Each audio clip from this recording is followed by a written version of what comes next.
Try again. Okay, we're back again. I don't know if this is going to work or not, but today we're going to be talking about the five sorry, now you got me all thrown off with your double video thing. So the answer to the question is yes, that is normal. And we're going to talk about five kind of common occurrences or common things that we see. Oh, now Stephanie's doing a double. This is really going to throw me off. Is this working? Can you hear us, Stephanie? Yes. Okay. Is there more than one Stephanie, or is there? I have more than one Taylor. Oh, God.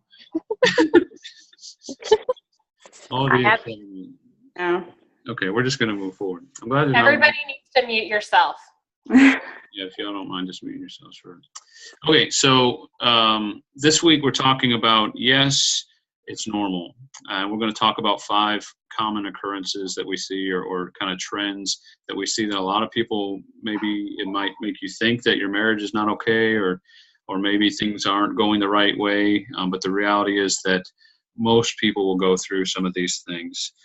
So we're going to touch on those, and hopefully you've made it to this point.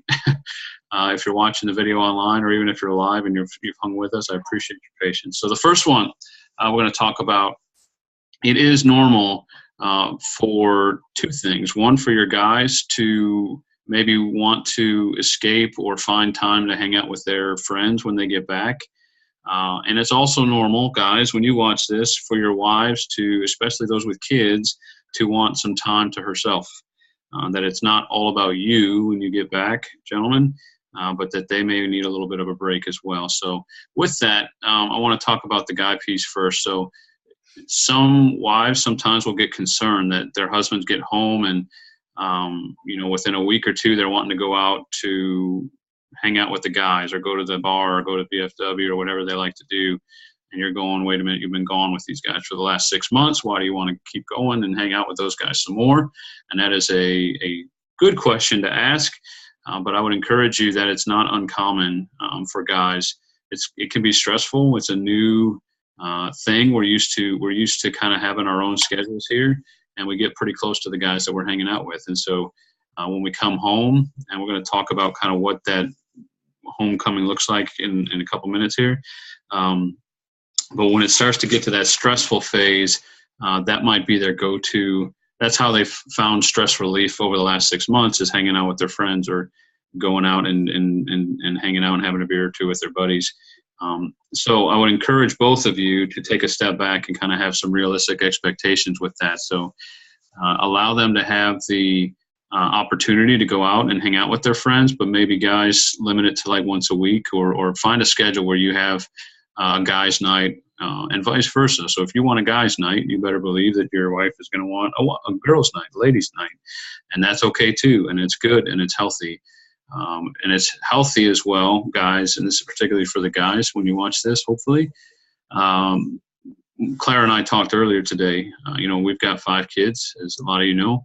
And at some point after I get back, we've already talked about Claire going and having a couple days to herself, either going and staying in the camper or something where it's just me with the kiddos. My advice with that, from a practical standpoint, look at the baby. I know. No babies. Baby. Sorry, I got distracted. So I'm going to hold that baby when I get back. I'm excited. Distracted, yes. So when you get back, at some point, I am going to leave the house and I'm going to leave the children with you. But also for the peace of mind of our children and our husbands, the question had been posed, how soon is too soon to throw the kids at him and run out the door? Because honestly, sounds so nice. But again, you need to allow your children that time to warm up to daddy and for them to learn each other's rhythms again. And for daddy to come back into the family. So we kind of talked about that today. Yes, I am going to escape at some point for some amount of time. It could just be a few hours to go out to dinner. It could be a weekend where he takes the kids or I go, whatever. But talking about that and knowing that it is normal. It is normal that your husband comes home and you love him and you want to spend time with him, but it's normal for you to want to get away too. And it's okay. And I'll say this for the guys. So if you're concerned about your wife being gone for any amount of time and maybe you're missing out on quality time, it is in your best interest to give your wife that space and time for herself, because I promise she will come back rejuvenated, let's say, and ready to spend that time with you. And I promise we probably got 3 kids because of weekends away that Claire has had. So I'm just saying. Too much? Okay. We're going to move on. So it's normal for guys to want to spend some guy time with their guys, even though they spent the last 6 months with them. Give them some time to kind of come back and separate. But guys, don't take advantage of that, and make sure that your wife has ample opportunities to get some time to herself as well. Number 2, I don't know if we're going to make it through all 5. We're going to try. Number 2, it's normal to maybe, I use the word disappointed, but let me expound on that. But to be disappointed with homecoming. And what I mean by that is we all have expectations, and we kind of dream about this day for a long time. And we're excited about it. On both sides of the pond here, we're all excited to be coming home and to reunite. And then the reality hits, and life is different, but it's not that different. You still have bills to pay, and you still have grass to mow, and you still have life to live. It's not just a vacation. And a lot of times the guys, and I'll tell you from our perspective, we think that we're coming home and going on leave and going on vacation. And the reality is, as you ladies know all too well, life is going to go on, and it doesn't mean that you get to come home and it's going to be a vacation. It's life. For us, guys, you got to recognize that it's not just going to be a vacation. You may take that time, but you got to get back into your real life too. So sometimes reuniting can be kind of like having a new roommate, or if you remember what it was like when you first moved in together, or when you first got married and started living together. That baby is so cute. David, stop looking at the baby. I'm trying not to. Focus. Sorry. It's almost like you're kind of starting from scratch again, where you're excited, and for the first couple of weeks you'll probably look past the sweaty, stinky clothes that are around, and the gear that's all over the place if they don't put it away, and the tripping over the boots because he left them sitting in the wrong place. And it's going to take a little bit to get used to that, and you look past that for the first week or 2, and then week 2 or 3 of that starts to hit, and then you it's not so cute anymore, and it's not so fun. And you can, sometimes that can lead to disappointment. Not always, but it's okay, and it's normal for you to have that. I would just ask that you would be flexible with that. Okay. The sex piece, which we're going to talk next week, is going to be our sex talk, but just a little piece on that. It may not be more for the guys probably, but not always, but typically may not be all that you hope it will be. That's awkward. Are we in an office and they can hear me talking about sex talk? Okay. I'm just curious. Sorry, Taylor. I saw somebody in the background of Taylor's video. Distracted again. Okay. So if it's too much or too little, it might not be what you expected it to be. I'm just asking you to be flexible. And anyway. Got anything? Okay, so the idea is that, some people come home and it's like a brand new, we're married, and it's like a honeymoon again. And especially with sex and with everything else, it's all happy and good. But sometimes it's not like that. I've talked to wives that their husbands come home and they're just like, I don't even know him anymore. Like, I haven't seen him for 6 months, and I'm supposed to immediately fall back into bed with him and be completely comfortable with everything all the time. And it's normal for it to run the gamut from one end to the other, and it's okay. So that's our thing, is it's okay and it's normal, and you guys can work through all this. A few comments ago, you talked about, the sweaty stuff and the gear that's flying around. One thing that happened to us is David would come home and shed his stuff, and his wallet would go here, and his little green book was there, and his backpack was here, and I'm just going behind him like I was our children and just picking it up and putting it where it belonged, and picking it up and putting it where it belonged. And that worked for about 2 weeks. And then I hit the fan. I lost it. I was like, can't you clean up after yourself? And at the same time, he was saying, where is my stuff? Like, he's used to being gone, where wherever he puts his things, that's where it still is, right?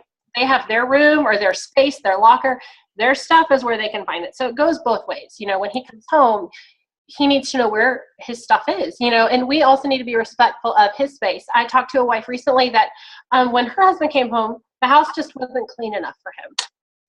And she's like, listen, I've got the kids and I've got life, and I'm sorry it's not perfect, but he has been in a very orderly environment, and his environment in his personal space has been tidy, or at least has been organized to where how he likes it. So that was a communication thing, like that they had to figure out and work together. So it goes both ways. Yeah, and so for the guys, when you watch this, be very cautious about what you say, especially the first couple of days when you get home. Maybe it's not the way you like it, or things aren't exactly the way you want, or she painted the kitchen a color you don't like, or just remember that she's been handling things for the last 6 months, and you guys got to give credit for that, and credit where credit is due, and don't jump into criticizing. I promise it will not go well for you. So, No. 3. It's normal for the stress to go up before the end of deployment. So typically what will happen is most of us are fairly excited, but sometimes we're a little apprehensive as well about homecoming, and that's normal for the last couple weeks. Particularly, we'll probably see that within the next few weeks. I don't want to go into details on YouTube, but you know when your husbands are coming, and probably a couple weeks, 3 weeks before that, you may not just be excited, but you may have moments of apprehension. And then when you get home, there's typically about a 2 to 3 week honeymoon phase where things are good, and you look past each other's idiosyncrasies and look past each other's little annoying habits, and then that starts to wear off, and then you kind of get into a readjustment phase that typically can last anywhere from a month to 6 months, even for some people, where you get back to a new normal. It's not going to be the same as when he left. And guys, it's not going to be the same as when you left, particularly for those of you that have new babies that you've never met. It's going to be a whole new world for you when you get back.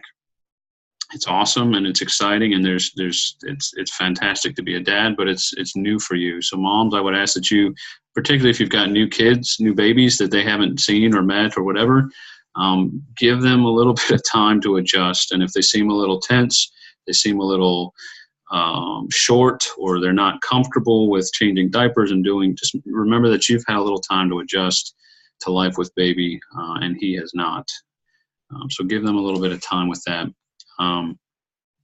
It's normal to feel, and we're going to tie this into the 4th one, but it's normal to feel like things aren't going well, and you know, if these all kind of tie together, but if we feel like we're all excited about homecoming, and then after a couple of weeks things start deteriorating a little bit, it doesn't mean that you've changed so much that you're not meant to be together. It just means that you're readjusting to life together. That ties into normal 4, and you can interrupt anytime, Claire. I just want to try to push through a little. This ties into number 4. It's normal to have great conversations maybe while you're gone, depending on people's personalities. Claire and I tend to draw closer together during deployment. In some ways, we communicate better on deployment because I can type and write emails and messages better than I speak a lot of times. And then when I get home, right, I don't communicate the same way because now I'm face to face, and it's weird and awkward, and guys don't like to talk a lot anyway sometimes, and we shut down if we feel like we're challenged, and we want to keep the peace for a lot of different reasons. But it doesn't mean that it's not going to work out. It just means you got to give it some time to find what your new normal look like. So an example of this, where communication breakdown, last deployment, which was our 3rd together as a couple, and we've been married 12 years at that point, thought we got this all together, and we teach about marriage, and we do marriage workshops, and we marry couples and do premarital counseling, and we got this stuff together. And so I came home, and this was within a day or two of me coming home. I sat on the bed, and I remember reading a book or something. It was, wasn't it? I don't remember when it happened, but it was after the 3rd deployment, yeah. It was very shortly after I got home, within a week, I think. Yeah.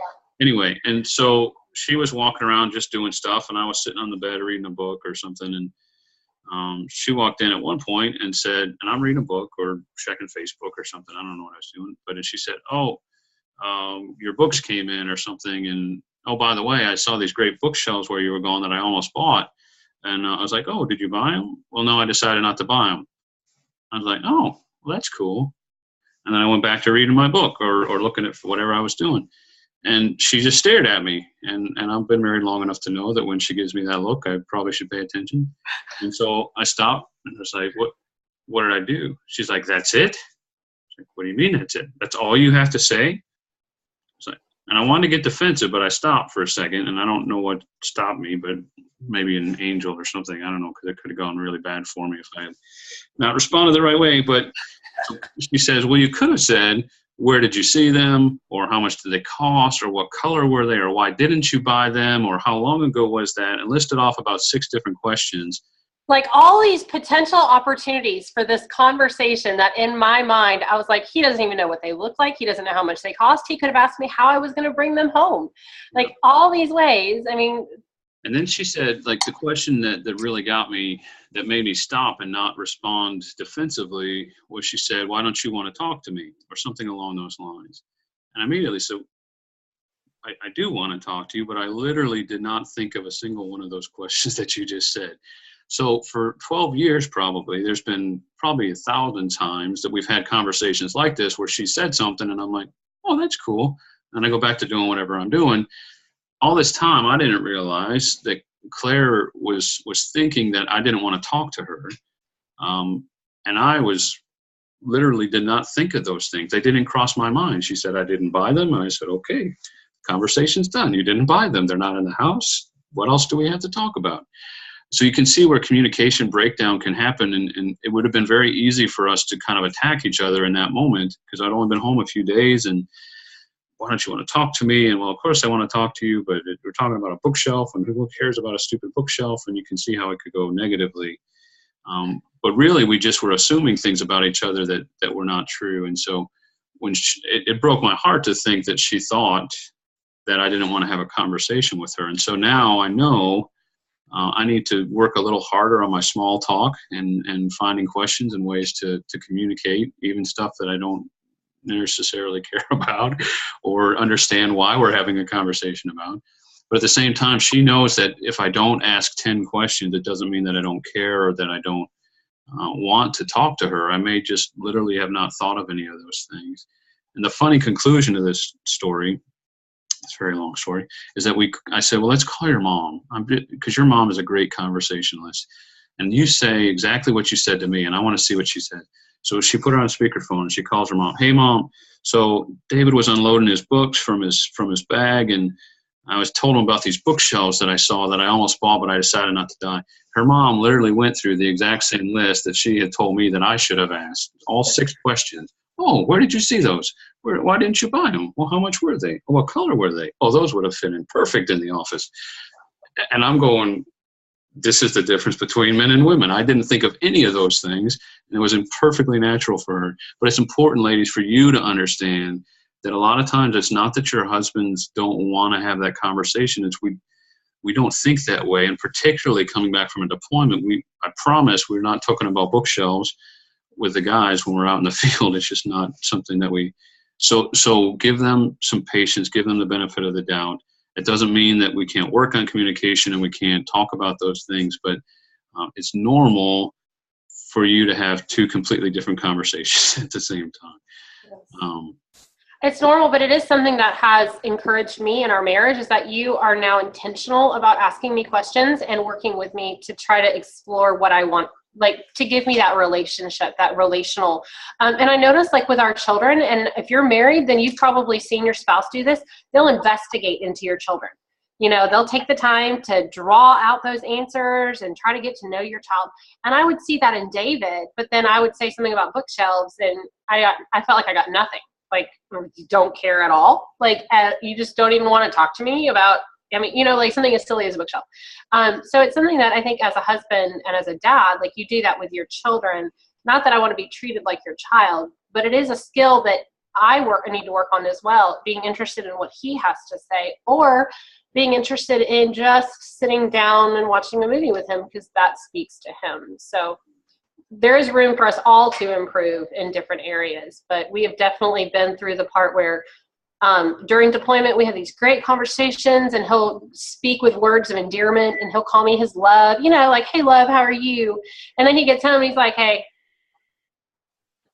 where's the love? Like, you know, he'll come home and he's like, hey, honey, you know, and so I would say I miss that about deployment. One thing about deployment is I get words from him because he has to type it out. And so that has been really huge for us. It's not that you just say hey to me, but, you know, I didn't always get that same vibe that I would get when you're texting me. No, that's great. That's a good point. And the last one, and we'll push through this really quick. I think we only have so long that we're allowed to record, so it's gonna. We keep saying 10 minutes. We haven't made it even close to 10 minutes on one of these. But not once. So this last one, it's normal to become slightly territorial, and typically there's one that is more territorial than the other. So if your husband comes home and wants to take over everything, finances and discipline and everything, then he may be the territorial one. But it goes the other way too, where sometimes we come home and we don't know where to fit in. And yeah. No, I'm the territorial one. That's me. Yeah. I'm like, it's mine. And so here's the deal with guys, and I'll let you know a little secret. And guys, I'm sorry, but I'm going to let this secret out of the bag. So if you allow us to be lazy, then we're going to be lazy. Like if you're like, I'm going to manage all of this stuff because I've been managing it for the last 6 months, guys are typically going to be perfectly fine with that. Not all of them, but a lot of guys are. And so trying to identify where those boundaries are and who's going to do the finance thing and who's going to do take care of the children or do with the discipline stuff. Does that make sense? I'm not going into a ton of specifics on that, but the big thing is to remember it's not a competition. So if you start having conversations like, well, you weren't here, you don't know what it was like here. And he starts saying, well, you weren't over there, it's so hard to be deployed. It's not a competition about who has it harder. And that's for wives and husbands. It's not a competition. Try to become clear about your expectations and remember this was a huge turning point in our marriage when, particularly when I remember when Claire understood the concept that we're on the same team. We're on the same team. You get what I'm going with that? So remember that you're together in this. It's not I had it harder than you and I've been handling all this stuff for this long. I don't need you here. Well, even being like nitpicky about stuff for me, like I had to realize like I'm fighting with him, fighting against him. Like, why am I bucking him? You know, why am I making it like he's not a team player? Like everything was me against him. You know what I mean? Like, well, I did this, so he needs to do this, or I always felt like I took out the trash, which is not true. But you know, those things where I needed to realize that we're on the same team. We are in this to win it together. Yeah, so here's an example that I remember that we fought about a little bit, because when we first got married, Claire's parents were probably about 3 hours away. There were times that I was working full time and going to school full time, and it was just a very hectic time in our lives. And so I was gone a lot during the week. And there were times that she would say, not because we were fighting or anything, she'd just say, well, I want to go home this weekend. And I'd be like, I just can't. I got to work Saturday, or I got this going on, or I got to write a paper or whatever. And I remember in the first year or two of our marriage, she would call her mom, and it would be, well, David doesn't want us to come home, or David said we can't make it this weekend. And it's not, don't look down. It's not sad. It's not a bad thing. No, I'm fine. I dropped something. It's all good. We're good. That was a look I was worried about for a second. Okay. No! And I remember distinctly at some point she had this conversation with a pastor's wife or somebody that she understood that we're on the same team. And it changed almost overnight, where if we discussed something and we couldn't make it somewhere, it was, well, we are not able to make it this weekend. Even if it was my choice or my fault or I was to blame, it almost always, even now, is, hey, you know, we can't make it this weekend. We just got too much stuff going on, or you get where I'm going. We're on the same team, and it's a huge difference from a guy's perspective, especially when you're dealing with in-laws, which is a whole nother conversation. I love my in-laws. Don't take that the wrong way. They're fantastic. Okay, does that all make sense? But for a guy who is words of affirmation, who needs to be respected, all men need to be respected, need that feel that they're respected. For him, it was like every single time that something happened, I was throwing him under the bus and being disrespectful to my husband. When in fact, I was just saying in my mind, we can't go because he says we can't go. He's got other stuff going on. So it really did help me to realize, okay, be a team player, work on it together, even with our kids. Like, he'll come home and he wants to stay up late reading stories to them and having this great dad bonding time. And I'm like, no, dude, we've got bedtime and I'm checking out. And so we've had to communicate that and realize, okay, there's a way that we can do this together, that you can have that daddy time and read and bond, and I can still go to bed, at a decent time. But it just takes working out. It's normal for y'all to have the little tips where you feel like you're going against one another, but it doesn't have to be the normal. It can be handled in a healthy way. And, we're happy to help talk to people. If you guys feel like that's something that you struggle with, is if you feel like your husband's not, that you guys are always bickering about one thing in particular, let's talk about it. But it really did change our marriage for me to realize that we're on the same team. And I don't know why that worked for me, but it really did. Yeah, so I'm gonna stop the recording at this point, but we got like 3 minutes left before they cut us off. But so next week we're gonna talk about sex and kind of what some of the expectations are, false and realistic, and not just sex, but the physical kind of aspect of what to expect, and maybe some ways to set realistic expectations on both sides of the coin for you and for your husbands. Typically there's one that's more physical than the other, and a lot of times it's guys, but it's not always. We're gonna talk about that. So hopefully that's a well attended and well